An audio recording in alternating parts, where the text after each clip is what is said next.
በጣም በቀላሉ ማግኘት ትችላላችሁ። የህንድ ኤምባሲ ሄዳችሁ በ$100 ብቻ እንዴት አድርጋችሁ እንደምታገኙ በዝርዝር ነግራችኋለሁ። ሰላም እንዴት ናችሁ? ኢትዮ ትራቭሎች ነን። ከቪዛ ኢሚግሬሽን፣ ፓስፖርት፣ ዓለም አቀፍና ሀገር ውስጥ በረራዎች ጋር በተገናኘ እንዲሁም የአቪዬሽን እና የተለያዩ መረጃዎችን ወደ እናንተ እናደርሳለን።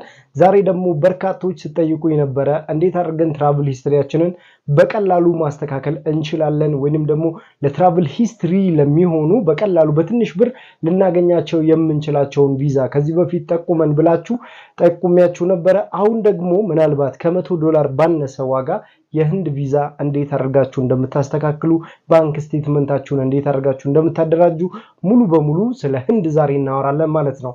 ነመስቴ ብያለሁ ሁላችሁንም በያላችሁበት ቦታ በሙሉ።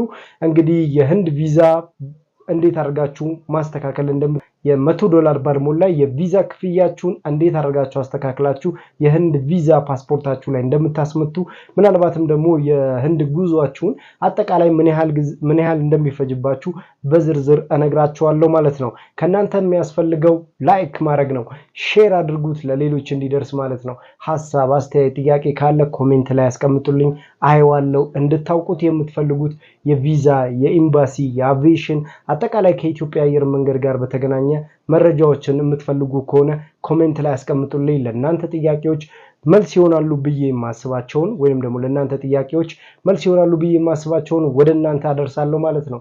ሰብስክራይብ አድርጉ፣ ላይክ አድርጉ፣ ሼር አድርጉ፣ ለሌሎችም አድርሱ። በአክብሮት እጠይቃቸዋለሁ ማለት ነው። ስለዚህ ጉብኝት የህንድ ቪዛ እንዴት አድርጋችሁ እንደምታገኙ የ2025ቱን አዲሱ መረጃ 10 መስፈርቶች አሉት። የህንድ ቪዛ ምን መስፈርቶች አሉት አብረን እናያለን። አብራችሁን ቆዩን።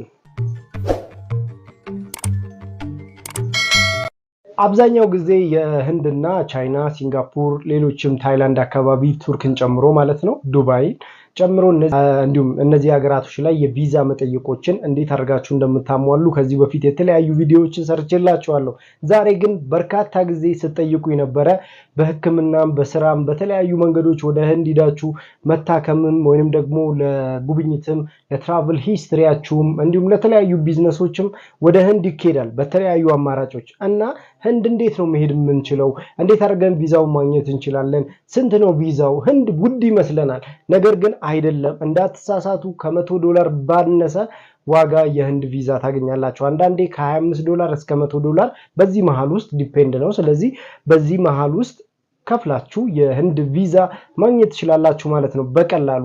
ከናንተ ግን የሚፈልጓቸው ዶክመንቶች አሉ፣ እነሱን ነግራችኋለሁ። ቀላላቸው